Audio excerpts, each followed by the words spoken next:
신앙생활을 하는 것이 여러분에게 짐이 됩니까? 아니면 그 신앙생활이 여러분에게 큰 위로가 되고 또 소망이 됩니까? 그래요. 대답을 요구한 건 아니었는데 알아서 대답들 하시네요. 네.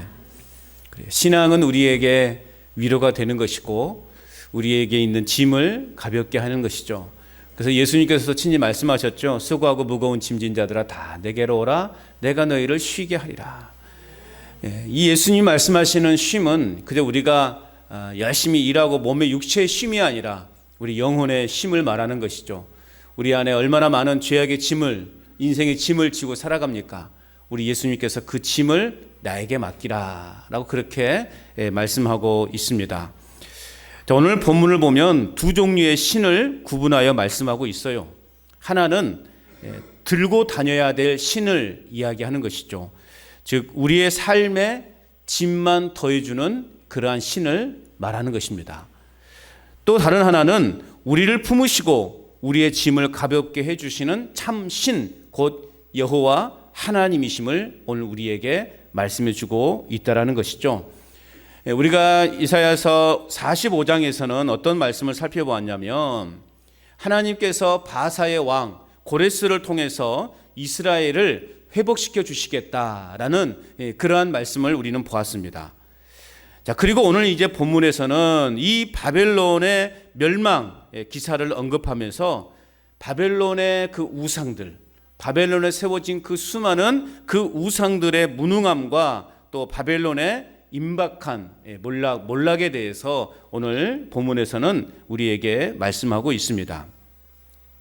자, 하나님께서 이 구원에 대하여 반복적으로 예고하셨습니다. 그리고 또 구체적으로 구원자의 이름까지 메시아, 구체적으로 메시아 예수 그리스도 그 이름까지 거론하시면서까지 하나님은 이스라엘의 회복에 대해서 말씀을 하셨는데 여전히 이스라엘 백성들은 그 하나님께서 말씀하신 그 구원에 대하여 이렇게 회의적인 반응을 보이고 있다라는 거죠. 자, 그렇다면 왜 이스라엘 백성들은 이렇게 하나님께서 분명하고 확신 있게 이스라엘의 회복을 위해서 말씀을 하셨음에도 불구하고 이스라엘은 그 하나님의 구원의 메시지에 대해서 이렇게 회의적인 반응을 보이고 있는 것일까? 그 원인을 살펴보자면 결국 바벨론의 곳곳에 우뚝 서 있는 그 신상들의 그 위용에 아마 이들이 압도를 당해서 하나님의 말씀이 귀에 들어오지 않았을까라고 그렇게 추측해 볼 수 있습니다. 거대한 우상들, 그 화려한 우상들이 다 그 앞에 서 있으니까 이스라엘의 하나님이 그들의 눈앞에 보이지 않는 거예요. 화려하고 멋진 번쩍 삐까번쩍한 그 우상들이 다 이렇게 서 있으니 얼마나 사람들이 위압감을 느끼겠습니까? 야, 저것이 막 그 눈에서 뭐라도 지금 당장 이렇게 화살이라도 나와서 나를 공격할 것 같은 그 위험 앞에 이스라엘 백성들이 쫄아 있었던 것이죠. 그 위대한 게 보이는 그 우상 앞에 하나님의 존재가 보이지 않게 되었던 것입니다. 자, 그러나 여러분, 하나님은 어떤 분이십니까? 하나님은 여전히 이스라엘의 보호자가 되어주셨고 또 이스라엘이 바벨론의 포로로 잡혀있는 동안에도 하나님은 그들을 인도하셨다라는 것이죠. 그래서 오늘 이사야 선지자는 바벨론의 이 대표적인 신상들이 무력하게 무너질 것이다 라고 그렇게 예언함으로써 바벨론 신상의 그 신드롬에서 탈피하도록 선포하고 있는 것입니다. 오늘 말씀을 보면 그 우상들의 그 화려한 우상들, 그 우상들이 얼마나 허무한 존재들이고 무기력한 존재들이라는 것을 오늘 우리에게 잘 보여주고 있습니다. 그렇기 때문에 오늘 우리는 이런 허무한 우상에게 우리의 마음을 빼앗기지 말아야 됩니다. 헛된 우상에게 우리의 마음과 우리의 삶을 빼앗기지 말아야 돼요. 우리는 오직 여호와 신앙만을 간직하며 살아가야 할 줄로 믿습니다. 비록 우리의 인생이 절망적인 상황에 처해 있다 할지라도 우리의 삶이 정말 낙심 가운데 처해 있다 할지라도 우리의 삶이 예기치 않은 그러한 여러 가지 상황에 부딪혀 지금 절망 가운데 있다 할지라도 하나님이 사망의 음침한 골짜기에서 구원하실 것이다 라고 하는 이 믿음을 끝까지 포기하지 말고 하나님만을 신앙하는 그 믿음을 가지고 오늘 우리는 어떤 삶을 살아가야 되는가? 하나님의 백성으로 살아가야 되는 것입니다. 여러분, 하나님의 백성으로 살아가시기를 바랍니다. 그래서 오늘 본문의 제목을 하나님의 백성으로 살아가는 삶이라고 붙여본 거예요. 우리는 어떤 상황 속에서도 하나님의 백성으로 살아가야 되는 거예요. 아무리 내 앞에 화려한 것이 있다 할지라도, 금은보화가 내 앞에 펼쳐져 있다 할지라도 우리는 누구를 어떤 삶을 살아가야 된다고요? 하나님의 백성으로 살아가야 된다는 거예요. 그렇다면 우리는 왜 하나님의 백성으로 살아가야 되는가? 그 이유를 오늘 이제 본문의 말씀을 통해서 우리는 함께 살펴가기를 원합니다. 첫째는 하나님이 우리의 보호자가 되시기 때문에 그렇습니다. 따라서 합시다. 하나님이 보호자가 되시기 때문에 그렇습니다. 하나님이 우리의 보호자가 되시기 때문에 우리는 하나님의 백성으로 살아갈 수 있게 되는 것입니다. 이사야 선지자는 바벨론 신들의 무능력에 대하여 풍자적으로 고발하고 있어요. 오늘 1절 2절 말씀 같이 읽어볼까요? 1절 2절입니다. 시작. 벨은 엎드러졌고 느보는 구부러졌도다. 그들의 우상들은 짐승과 가축에게 살렸으니 너희가 떠매고 다니던 그것들이 피곤한 짐승의 무거운 짐이 되었도다. 그들은 구부러졌고 그들은 일제히 엎드려졌으므로 그 짐을 구하여 내지 못하고 자기들도 잡혀 갔느니라. 자, 오늘 벨이라는 또 느보라고 하는 신의 이름이거든요. 이 벨이라고 하는 신은 바벨론의 수호신입니다. 바람과 폭풍을 주관하는 신으로 알려져 있어요. 신 중에 최고의 신, 벨 신입니다. 또 느보라고 하는 신 역시도 벨의 손자에 해당되는 신으로 지혜와 문학의 신입니다. 그러니까 한마디로 말하면 이 벨과 느보라고 하는 신은 바벨론 제국에서 영향력이 가장 컸던 신입니다. 그런데 바벨론의 이 위대한 신들은 어떻게 될 거라는 거 말하고 있습니까? 제 발로 서지도 못하였다라는 거죠. 그들이 움직이기 위해서는 어떻게 필요한다? 뭐가 필요해요? 짐승과 가축의 힘을 빌려야 했다라는 것이죠. 자, 결국 이 우상들은 실어 날라야 할 무거운 짐이 되었어요. 그래서 오늘 말씀해 보니까 그걸 뭐라고 말하고 있냐면 짐이라고 말하고, 짐. 그 짐을 구해내지 못하고 자기들도 잡혀갔다. 우상들을 실어 날아야 될 무거운 짐이, 우상들은 실어 날아야 될 무거운 짐이 되었고 미천한 짐승들을 지치게 하는 무능력한 존재일 뿐이라고 오늘 말하고 있어요. 여러분, 이 신이 어떻게 되었습니까? 2절에 보면 구부러졌다. 짐짝처럼 실려가는 모습에서 우리는 그 우상의 허구와 무기력함을 보게 됩니다. 얼마나 여러분 부끄럽습니까? 그 화려하고 그 웅장하고 그 위험 있는 모습으로 서 있던 그 우상이 어떻게 돼요? 짐승에 실려서 짐승이 끄는 수레에 실려서 끌려가는 그 모습, 얼마나 초라합니까? 이처럼 우상들은 자기를 숭배하는 자들을 구원하기는커녕 그 어떤 것도 제공해 주지 못하는 그러한 존재라는 거예요. 바사왕 고레스는 이 신상들이 어떻게 그 신상들을 바라봤냐면 한갓 금이나 은이나 보석으로 제작된 것에 불과했기 때문에 오늘 바사왕 고레스는 그것들을 용광로에 녹여서 다른 물건으로 제작하기 위해서 그것들을 짐승이 끄는 수레에 싣고 지금 본국으로 이송하고 있는 중이라는 말이에요. 그렇게 해도 아무런 일도 하지 못하는 이 무기력한 우상. 이처럼 우상들은 자기를 숭배하는 자들을 구원하지도 못합니다. 뿐만 아니라 말 못하는 짐승이 끄는 수레에 짐짝처럼 타국으로 실려가는 이 초라한 모습을 오늘 이사야 선지자는 우리에게 말해주고 있다는 것입니다. 이러한 사람의 손으로 만든 우상은 아무런 유익도 없고 무기력해서 사람들을 돕기는커녕 오히려 불가능한 일을 요구하며 무거운 짐만 지우고 있다라는 거예요. 여러분 참 아이러니하지 않습니까? 내가 손으로 빚어 만든 그 어떤 물체에 내가 손을 빌고 있고 그 앞에 음식을 차려놓고 있고 내가 그 앞에 머리를 조아리고 있는 이 모습을 상상해 보시라고요. 내가 어떤 물건을 이 컵을 만들어 놓고 이 컵이 마치 나를 지켜주는 것처럼 이 앞에 내가 손을 빌고 있고 머리를 조아리고 있는 그 어리석은 모습, 이게 우상의 실체라는 거예요. 여러분, 이런 우상을 우리는 과감하게 버릴 수 있어야 됩니다. 내 인생을 책임져 줄 것 같은 세상의 그 모든 것들이 오늘 우리가 말하는, 성경이 말하는 우상에 불과하다는 거예요. 우리는 그 우상에서 빨리 벗어나야 됩니다. 그 우상을 빨리 때려치워야 되는 거예요. 그것이 우리에게 뭔 도움이 될 수 있겠냐고요. 자, 그런데 우상과는 대조적으로 하나님은 어떤 분이신가? 우리 인생의 무거운 짐을 져주신 분이라는 거예요. 3절 말씀 같이 읽어볼까요? 시작. 야곱의 집이여, 이스라엘 집에 남은 모든 자여, 내게 들을지어다. 배에서 태어남으로부터 내게 안겼고 태에서 남으로부터 내게 업힌 너희여. 자, 오늘 표현을 기가 막히죠. 임신을 해서 해산하는 것처럼 하나님은 이스라엘을 지키시고 보호하셨어요.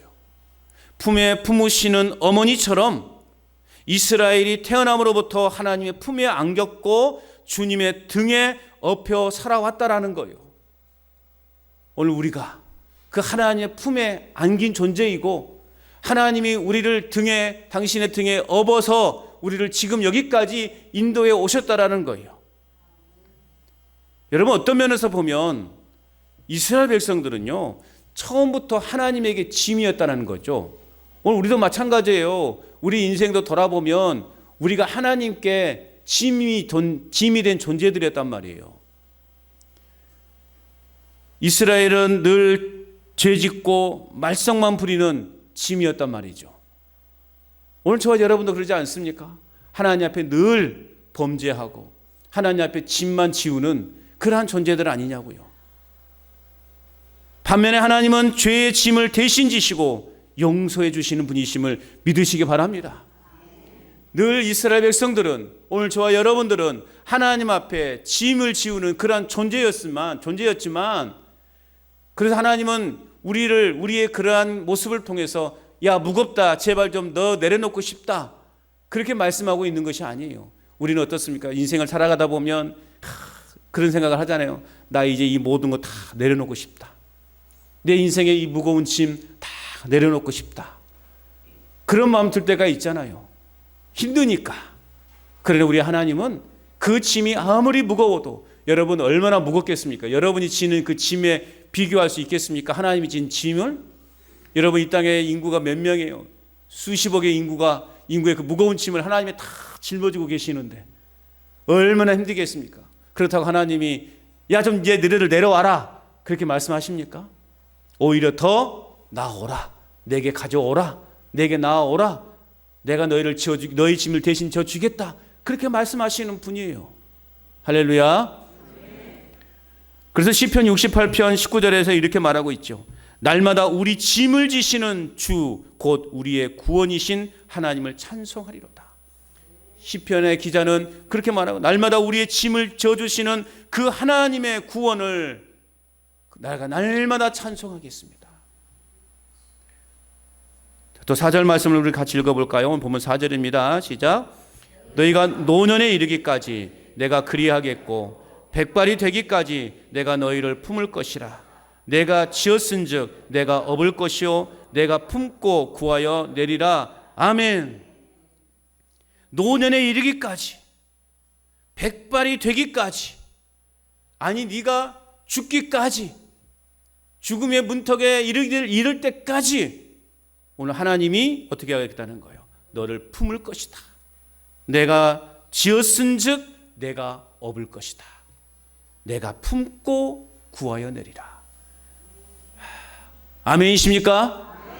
우리 인생을 이렇게 하나님이 책임져 주시겠다라는 거예요.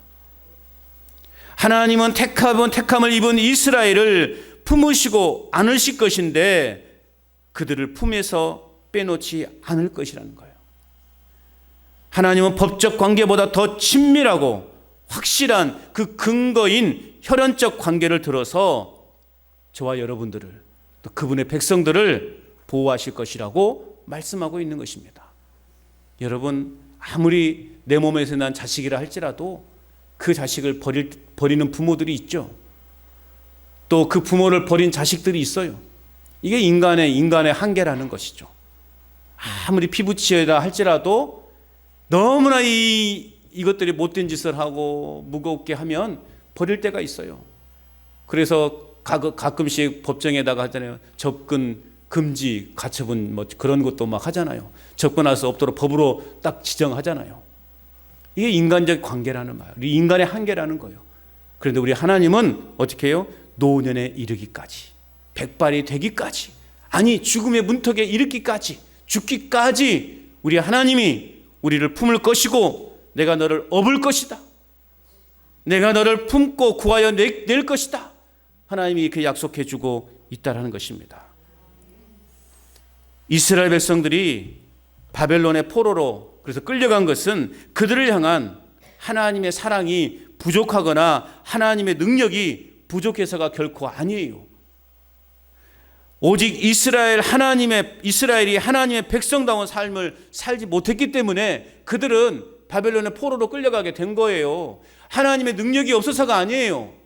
하나님의 사랑이 부족해서가 아니란 말이에요. 그들이 하나님의 백성다운 삶을 살지 못했기 때문에 그들은 바벨론의 포로로 끌려가게 된 것이고, 그들은 하나님의 그러한 큰 징계에 이르게 되었다라는 것이죠. 스스로들이 자신의 죄악으로 말미암아 하나님의 품에서 벗어났기 때문에 그들에게는 큰 어려움이 있었던 거예요. 이들이 이 하나님의 약속의 말씀을 믿었다면, 내가 너희를 꼭 품고 가겠다, 너희를 내가 끝까지 업고 가겠다 라고 하는 이 말씀을 그들이 끝까지 신뢰하고 믿고 살았다면 그들은 그러한 고통을 겪지 않았을 거예요. 그런데 그들 스스로가 그 하나님의 품에서 그냥 빠져나가 버린 거죠. 하나님의 그 통치와 다스림에서 그들이 스스로 벗어나 버린 거예요. 그러니 어떻게 되겠냐고요. 하나님이 그들을 징계할 수밖에 없는 것이죠. 그러므로 모든 고난과 환난의 원인은 하나님에게 있는 것이 아니라 전적으로 우리 자신에게 있음을 여러분 인정하시기를 바랍니다. 우리가 고난을 당하고 우리가 어려움을 겪고 우리가 환난을 당하는 것이 하나님은 정말 살아계신 분이 아니야, 하나님은 나에 대한 그 관심이 끊어진 거야 라고 그렇게 여길 것이 아니라 전적으로 나에게 있다라는 거, 우리는 그것을 인정할 수 있어야 되는 것입니다.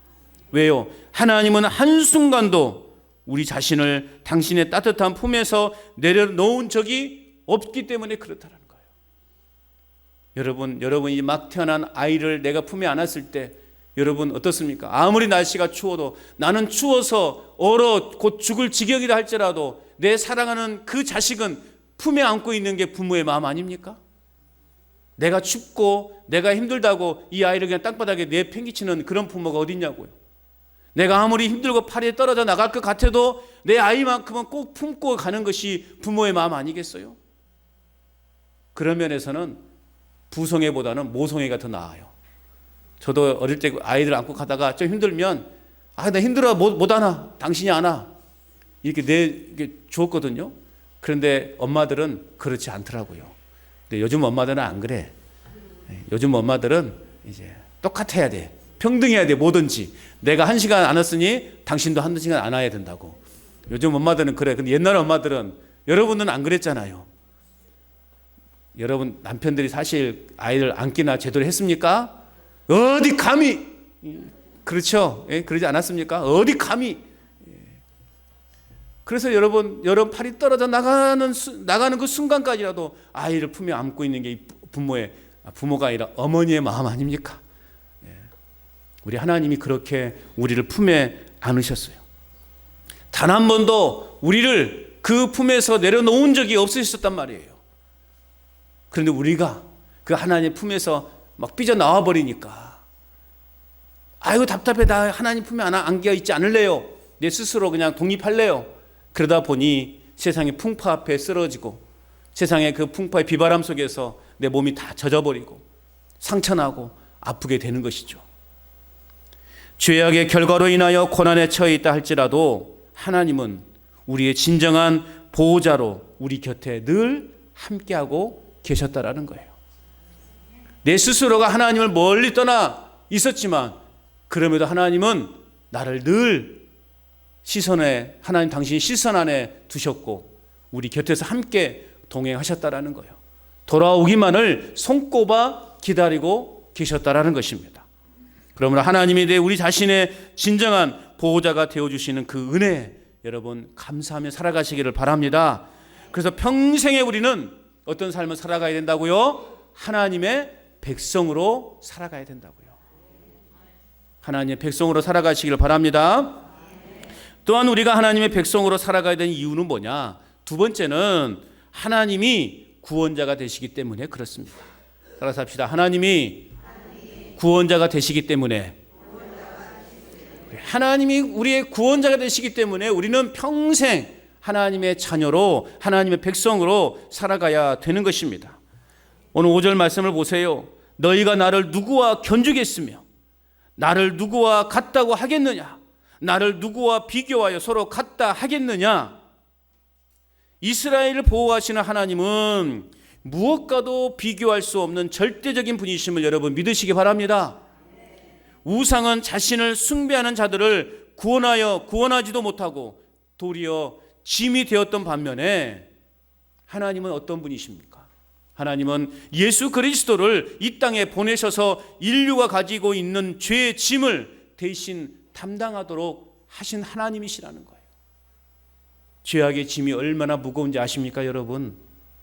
죄악의 짐이 얼마나 무겁게요? 예수님이 십자가에서 죽으셔야만 그 죄의 짐이 사라지는 그렇게 무거운 짐이었단 말이에요. 그 짐을 하나님이 대신 짊어지셨다라는 거예요. 그러므로 우리가 믿는 하나님은 그 어떤 우상과도 비교할 수 없는 유일한 분이심을 또한 믿으시기 바랍니다. 6절 말씀 같이 읽어볼까요? 시작. 사람들이 주머니에서 금을 쏟아내며 은을 저울에 달아 도금장에게 주고 그것으로 신을 만들게 하고 그것에게 엎드려 경배하며, 여러분 이게 우상이라고요. 우상의 기원은 뭐냐? 우상 스스로에게 있는 것이 아니라는 거예요. 그러나 우리 하나님은 어떤 분이에요? 스스로 계신 분이에요. 할렐루야. 그래서 우상은 사람의 손에 있음을 증명해 주는 말씀이 6절의 말씀이에요. 사람들의 주머니에서 금을 쏟아내고 은을 저울에 달고 도금장에게 주어서 그것으로 조각해서 만든 것이 신이라고요. 그런데 그 앞에 사람들이 꾸벅꾸벅 절하고 있는 것이 얼마나 우스꽝스러운 모습이냐고요. 또 우상은 어떤 것인가? 7절 시작. 그것을 들어 어깨에 메어다가 그의 초소에 두면 그것이 서 있고 거기에서 능히 움직이지 못하며 그에게 부르짖어도 능히 응답하지 못하며 고난에서 구하여 내지도 못하느니라. 이게 우상이에요. 사람들이 그 우상을 만들어서 이제 도금장이가 이제 아주 막 화려하고 삐까번쩍하게 만들었단 말이에요. 그럼 어떻게 해요? 사람들이 그것을 들여다가 어디에 놓을까? 제일 눈에 잘 보이는데 두자. 딱 그곳에 올려놔, 앉혀놔. 그럼 그게 끝이야. 그 스스로 일어날 수도 없고 스스로 움직일 수도 없는 거란 말이죠. 그곳에서 꼼짝도 하지 못하는 거예요. 사람들이 그에다가 부르짖어도 응답하지 못하고 고난당하는 사람을 건져내지도 못한 것이 우상의 실체란 말이에요. 여러분 그 크기가 뭐 20m 되고 30m 되고 100m가 되면 뭐합니까? 아무것도 할 수 없는 존재인데, 그래서 사람이 만들어 놓은 조각금에 불과한데 그것이 무슨 여러분 능력이 있겠냐고요. 스스로 존재할 수도 없고 스스로 움직일 수도 없고 사람들을 그 부르짖음에 듣지도 못하는 그 쓸데없는 우상, 이게 우상의 실체라는 말이에요. 여러분 그 우상에 절하고 그 우상의 앞에 가서 손 비비고 음식 차려놓고 절하는 그 모습이 얼마나 여러분 우스꽝스러운 모습입니까? 우리 하나님은 스스로 계신 분이시고 아니 계신 곳이 없는 분임을 믿으시기 바랍니다. 우리의 부르짖음에 너는 내게 부르짖으라, 내가 내게 응답하겠다. 할렐루야. 네가 알지 못하는 크고 비밀하고 은밀한 것을 내가 너에게 알려주겠다 말씀하셨어요. 이게 하나님이시, 살아계신 하나님이라. 그래서 우리는 하나님을 살아계신 하나님이라고 믿는 것입니다. 그러므로 우상은 사람의 손길이 없다면 아무짝에도 쓸모없는 고철이나 쓰레기에 불과한 존재라는 사실을 우리는 깨달아야 되는 것입니다. 그래서 사람의 손으로 만든 우상은 부르짖어도 능히 응답하지 못하고 고난에서 구하여 내지도 못하는 존재라는 것, 우리는 다시 한번 기억해야 됩니다. 그러나 우리 하나님은 애굽의 압제 아래에서 고통당하는 이스라엘 백성들의 그 부르짖음을 들으셨어요. 그리고 그들을 구원하셨어요. 그 애굽의 그 종살이 얼마나 고통스럽습니까? 그러자 하나님은 그들의 그 고통 중에서 부르짖는 소리를 들으셨다 말씀하셨어요. 그리고 모세를 통해서 그들을 애굽을 시켰단 말이죠. 그리고 약속의 땅으로 이르게 하셨습니다. 그 광야 40년 그 떼약볕에서 하나님은 그들을 털끝 하나 상하지 않고 그들을 지키시고 보호하여 주셨습니다. 먹을 것이 전혀 없는 그곳에서 하나님은 그들에게 먹을 것을 주셨어요. 입혀주셨고 또 적들의 그 침입에 대해서도 하나님은 철저하게 막아주시고, 아니 대신 나가서 싸워주심으로 이스라엘을, 그 광야 40년 이스라엘 백성들을 안전하게 보호하셨다는 말이에요. 이게 하나님의 능력입니다. 이게 하나님의 살아계심의 증거라는 사실입니다. 또한 가난한 자의 부르짖음을 잊지 아니하시는 분이 하나님이시라는 것을 성경은 분명히 우리에게 말씀하고 있습니다. 또한 우리가 그래서 믿는 하나님은 창조주 하나님이시고 전능하신 분이시고 인간을 능히 구원하실 수 있는 유일한 분이라는 사실을 오늘 우리에게 분명하게 보여주고 있습니다. 그것도 오늘날 우리는 어떤 자세로 살아가야 되는가? 하나님을 다른 신들과 똑같은 위치에 세우려고 하는 종교 다원주의 등과 같은 그러한 사상들을 우리는 철저하게 배격해야 돼요. 하나님이라고 하는 이 신이 다른 여러 신 중에 하나라고 생각하는 그러한 종교 다원주의적인 그러한 사상에서 우리는 철저하게 그러한 사상들을 배격해야 돼요. 그리고 하나님만이 유일하신 하나님이고 우리를 구원하실 수 있는 유일하신 분이라는 사실을 우리는 매일매일 선포해야 되고 그 하나님을 증거하는 삶을 살아야 됩니다. 하나님만이 우리를 구원하실 수 있다.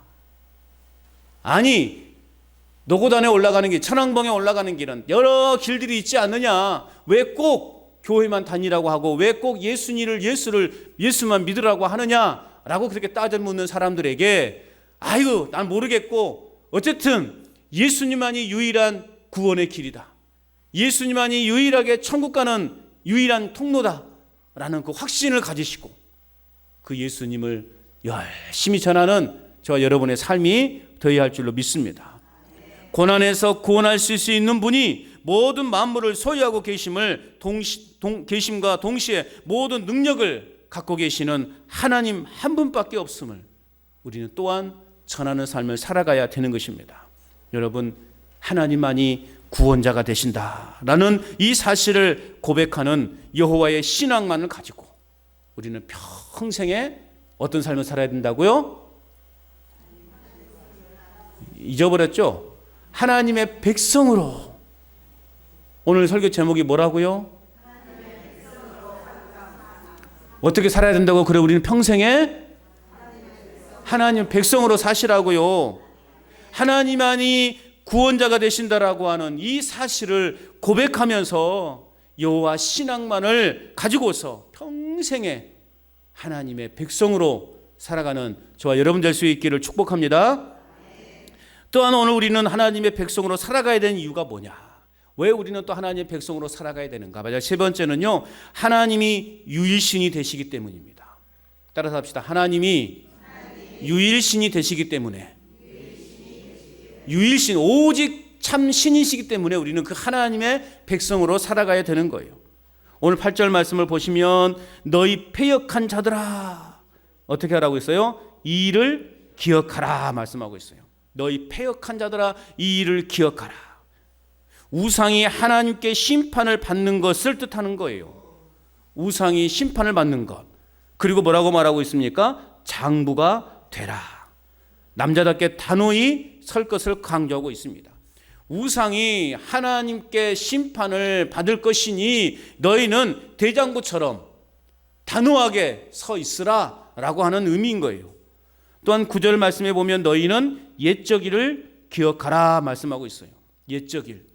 하나님께서 모세 이후에 이스라엘에게 베푸신 은총의 역사를 기억하라라는 것입니다.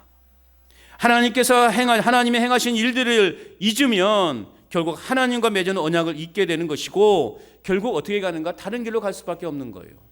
여러분, 하나님이 우리 개개인에게 행하신 일들을 잘 기억하십시오. 우리가 왜 오늘 이곳에 앉아있게 되는지. 그래서 9절의 말씀 계속 이어가고 있죠. 한번 읽어볼까요? 나는 하나님이라. 시작. 나는 하나님이라. 나 외에 다른 이가 없느니라. 나는 하나님이라. 나 같은 이가 없느니라. 아멘.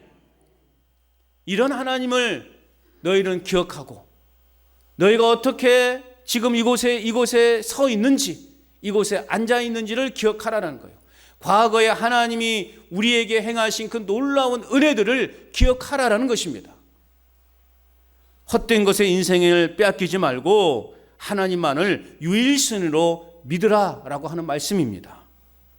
여러분, 과거에 우리에게 놀라운 일을 행하신 그 하나님을 기억하시기를 바랍니다.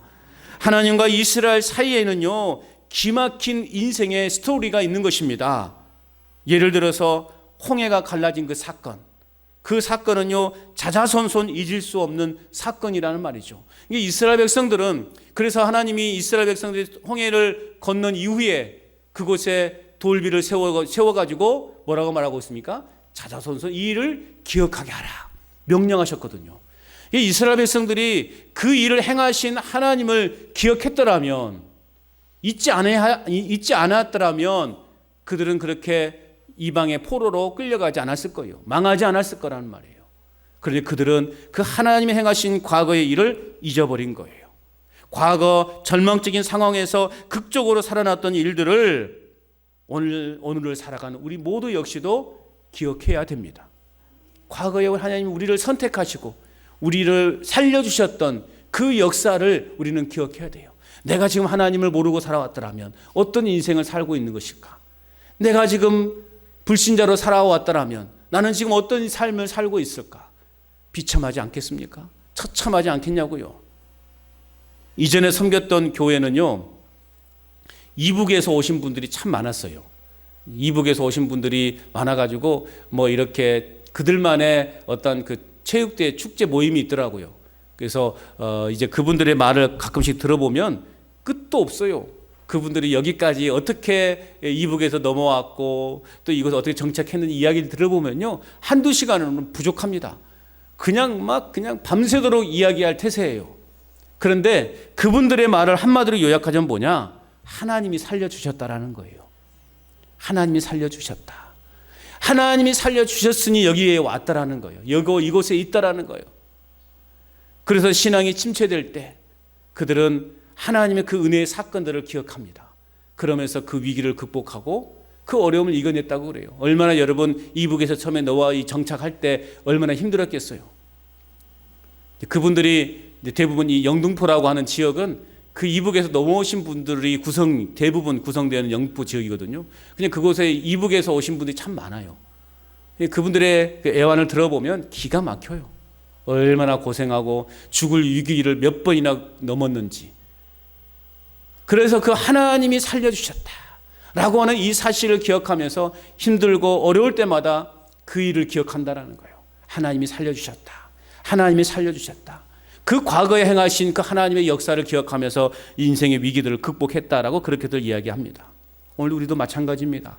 삶이 힘겨워지고 내 신앙이 좀 차가워지고 메말라지는 그 순간에 우리는 과거에 내가 정말 하나님을 뜨겁게 만났던 그때, 내가 하나님을 뜨겁게 경험했던 그때를 기억하면 여러분 지금의 그 위기를 극복해낼 수 있는 거예요.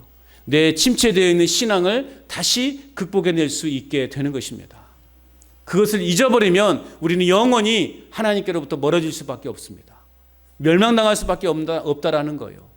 여러분, 하나님께로부터 멀어지지 않기를 바랍니다. 그러기 위해서는 하나님이 나에게 어떤 인생, 나에게 어떤 삶을, 어떤 일을 행하셨는지를, 그 일을 기억하는 자는 하나님이 우리를 보호하셔요. 왜요? 나는 하나님이라. 나 외에 다른 이가 없다. 나는 하나님이라. 나 같은 이가 없다라고 분명히 말씀하고 있기 때문에 그렇습니다. 또 그들이 기억해야 될 것은 뭐냐? 모든 일이 하나님의 손안에 있음을 기억하라고 말씀하고 있어요. 10절 말씀 같이 읽어볼까요? 시작. 내가 시초부터 종말을 알리며 아직 이루지 아니한 일을 옛적부터 보이고 이르기를 나의 뜻이 설 것이니 내가 나의 모든 기뻐하는 것을 이루리라 하였노라. 아멘. 반드시 미래에 될 일을 예언하시고 계획하시고 이루신다라고 하는 말씀이에요. 그래서 그리스도인에게 있어서 미래는 어떤 것이냐? 희망적이고 기대에 가득 찬 것입니다. 가끔씩 그런 말을 해요. 나는 백날 가도 늘 그게 그거야 라고 그렇게 말하는 분이 있어요. 나는 100년, 나는 10년이 돼도 20년이 돼도 다 이렇다. 아이고, 그러면서 한숨을 내쉬는 분들이 있다라는 거예요. 여러분, 이런 부정적인 생각에서 우리는 멀리 해야 됩니다. 꿈을 가지고 그 꿈이 이루어지기를 우리는 기대하면서 믿고 열심히 우리는 하루하루 살아나가야 되는 것입니다. 왜냐? 하나님은 여러분 한 분 한 분을 향한 꿈이 있으시기 때문에 그렇습니다. 그것은 나이와도 상관없어요. 건강과도 상관없단 말이에요. 돈과도 상관이 없단 말이에요. 하나님은 여러분을 향한 꿈이 있어요. 희망이 있다란 말이에요. 그러니까 여러분, 아이고 나는 백날 가도 안 돼. 나는 백날 가도 늘 이 모양이야. 나는 10년을 돼도 20년도 늘 이 모양이야 라고 하는 그 생각을 버리시라고요. 하나님은 여러분을 향한 꿈이 있습니다. 아이고 이 나이에 뭔 꿈이라요? 아니에요. 아이고 내가 건강도 좋지 않은데요. 아니란 말이에요. 나이가 중요한 게 아니에요. 건강이 중요한 게 아니에요. 나는 돈도 없고 아니라니까요. 하나님은 여러분에게 꿈이 있으십니다. 그 꿈을 이루시길 바랍니다. 예전에 제가 말씀을 드렸지만 제가 대학원 다닐 때 우리 가장 고령이신 분이 그때가 아마 63세인가 4세가 됐어요. 초등학교 교감을 은퇴하시고 이제 대학원을 신대원을 들어오신 거예요. 그 연세에. 그래서 따지고 보니까 안수를 받으면 바로 은퇴해야 돼. 또 목사 은퇴도 해야 돼. 그래서 우리가 물었어요. 아이고 이렇게 왜 지금 연세 오셨습니까? 라고 물어보니까 그분이 그런 고백을 하더라고요. 하나님이 저에게 선교사의 사명을 주셨대요. 그 연세에. 그래서 목사 안수를 받고 나는 비록 은퇴는 하지만 나는 선교사로 나갈 것이라고. 그러면서 이제 신학교를 대학원을 오신 거예요. 나이가 중요한 게 아니에요, 여러분. 건강이 중요한 게 아니라고요. 내가 하기 싫으니까 난 나이가 많아서, 아이고 나는 몸이 안 좋아서 핑계를 대는 거예요. 핑계 대지 마십시오. 아멘 안 하는 것 봐라, 이런 것은. 핑계 대지 마세요. 예? 왜 안 시원찮게 합니까? 핑계 대지 마시라고요. 나는 나이가 많고, 아이고 나는 몸도 그냥 성하지 않고 걷지도 못하고 나는 또 뭐 성경을 뭐 아는 것도 없어요. 그래서 안 돼요. 핑계라고요, 핑계. 하나님은 그럼에도 불구하고 여러분 한 분 한 분을 향한 간절한 소망을 가지고 계시는 분이에요. 이 하나님의 소망을 꺾지 마시라고요. 얼마나 하나님이 안타까워하겠어요. 내가 나이가 많아서 못해요. 나는 몸이 안 좋아서 못해요. 그러면 하나님 얼마나 실망하시겠냐고요. 내가 너를 그 모양으로 만들었냐. 내가 그 말 들으려고 너를 만든 줄 아느냐. 내가 그 말 들으려고 내가 너를 선택한 줄 아느냐. 여러분, 우리는 얼마든지 내 형편과 상황에 따지지 않고 우리는 얼마든지 하나님 일을 할 수 있다고요. 예수님을 자랑할 수 있다고요. 우리는 부지런히 예수님 자랑하고 하나님의 나라를 확장시켜 나가는 일에 쓰임받는 저와 여러분 될 수 있기를 축복합니다. 하나님은 이스라엘에 대해서도 꿈이 있었고 결국 그 꿈을 이루셨어요. 11절 말씀 같이 읽어볼까요? 시작. 내가 동쪽에서 사나운 날짐승을 부르며 먼 나라에서 나의 뜻을 이룰 사람을 부를 것이라. 내가 말하였은즉 반드시 이룰 것이요 계획하였은즉 반드시 시행하리라. 할렐루야. 제가 이 말씀에 꽂혔어요. 내가 말하였은즉 반드시 이룰 것이고 계획하였은즉 반드시 시행하리라. 할렐루야. 하나님은 헛된 말을 하시는 분이 아니에요. 하나님은 한번 내뱉은 말을 수정하시는 분이 아니에요. 하나님은 한번 내뱉었다면 그 일을 시행하시는 분이라는 사실이에요. 여기서 말하는 동쪽은 바사이고 사나운 날짐승은요 고레스를 상징한다고 볼 수 있어요. 그를 통해서 하나님은 당신의 세운 계획을 이루셨어요. 하나님의 계획은 영원히 견고하며 결코 실패함이 없으심을 믿으시기 바랍니다. 하나님이 여러분을 구원하시기로 작정하셨으니 여러분은 구원받을 거예요. 하나님이 여러분을 천국으로 인도하신다고 약속하셨으니 여러분을 반드시 천국으로 인도하실 것입니다.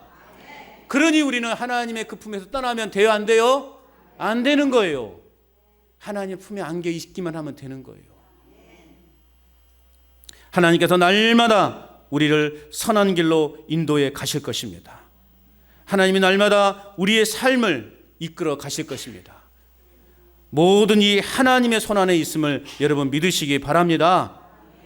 우리는 스스로에게 축복해야 돼요. 어떻게 축복해야 되는가? 반드시 시행할 것이다. 반드시 나를 사용하실 것이다. 반드시 하나님의 뜻을 이루실 것이다. 하나님을 버리고 우상숭배에 빠지는 이스라엘은 어떤 자들이었냐? 오늘 12절 말씀에 보면 마음이 완악하여 공의에서 멀리 떠난 패역한 자들이었다는 거예요.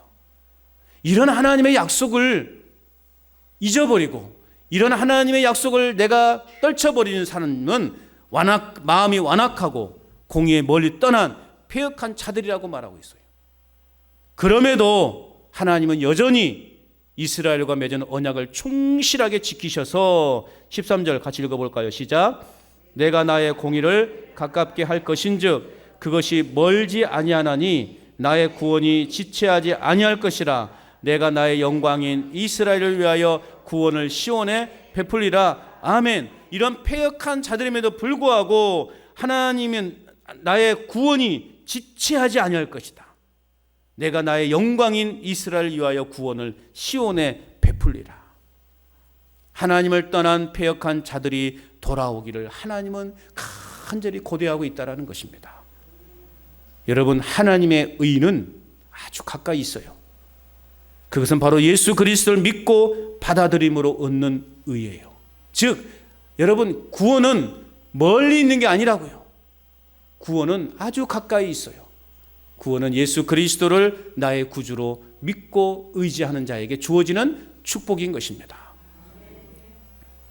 때로는 직면한 환경 속에서 하나님에 대한 의심이 생겨나서 나의 신앙이 흔들릴 때가 있죠. 그런 마음이 생길 때 하나님께서 우리 자신에게 지금까지 베푸신 그 은혜들을 되돌아볼 수 있어야 됩니다. 이를 통해서 나는 다시 한번 하나님만이 참 구원자이심을, 또 하나님만이 유일하신 참 신이심을 우리는 믿고 나아갈 때 우리는 모든 인생의 그 위기, 이 믿음의 침체에서 우리는 벗어날 수 있게 되는 것입니다. 그러므로 어떠한 상황과 환경에서도 하나님을 향한 믿음만큼은 잃어버리지 않기를 바랍니다. 하나님을 향한 그 믿음만큼은 여러분 절대 놓쳐서는 안 돼요. 아울러 신앙에 있어서 중간지대란 결코 없다라는 사실 여러분 꼭 믿으셔야 돼요. 중간지대, 여기도 조금 저기도 조금, 그건 없어요. 믿을 것인지 믿지 않을 것인지 둘 중에 하나 선택을 해야 돼요. 여러분, 천국과 지옥 사이가 있어요? 중간이 있습니까? 없어요. 천국과 지옥 딱 그 공간이에요. 우리는 이 천국과 지옥을 선택해야 돼요. 중간지대는 없습니다. 믿으면 천국 가는 것이고 안 믿으면 지옥 가는 거예요. 자, 해볼까요? 믿으면 천국 가고 안 믿으면 지옥 간다. 시작. 할렐루야. 길게 해야 돼. 믿으면 천국 가고 안 믿으면 지옥 간다. 시작.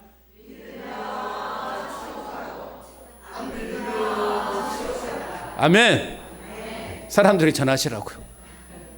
회관에 앉으셔서 이런 거 하지 마시고 믿으면 천국 가고 안 믿으면 지옥 간다.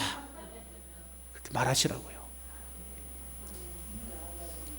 유일하신 하나님만을 철저하게 신앙하는 그 믿음의 삶을 우리는 살아가야 돼요. 그래서 우리는 평생에 어떤 삶을 살아야 된다고요? 그래. 역시 이제 좀 뭐가 통하시는군요. 그래서 우리는 평생에 하나님의 백성으로 살아가야 되는 것입니다. 고린도후서 6장 2절에 보면 보라 지금은 은혜 받을 만한 때요 지금은 구원의 날이로다. 지금 은혜 받을 때이고 지금 구원 받을 때예요. 늦지 않았습니다. 나이가 많아도 늦지 않아요. 내가 곧 죽음이 넘어가는 그 순간도 늦지 않아요. 그때라도 내가 예수를 주로 고백하면 그 영혼은 천국 간단 말이에요. 포기하지 마시라고요. 절대 포기하지 마십시오. 모든 의심을 버리고 방황을 버리고 지금 은혜 받으시고 지금 구원의 축복을 누리시기를 바랍니다. 하나님은 우리를 품으시고 영원토록 안아주시고 업어주시는 하나님이심을 믿으시기 바랍니다. 그래서 여러분 이 한 주간도 하나님이 베풀어 주시는 그 구원에 내 인생에 초점을 맞추고 그분의 말씀을 선포하며 살아가는 구원의 메시지를 전하며 살아가는 저와 여러분이 될 수 있기를 바랍니다. 뿐만 아니라 눈앞에 당면한 상황에 따라 우리가 이리저리 흔들리는 그러한 신앙이 아니라 하나님만을 온전히 신뢰하며 살아가는, 그래서 하나님의 백성답게 살아가는, 하나님의 은혜와 축복을 누리는 하나님의 백성으로서 살아가시기를 주님의 이름으로 축원합니다.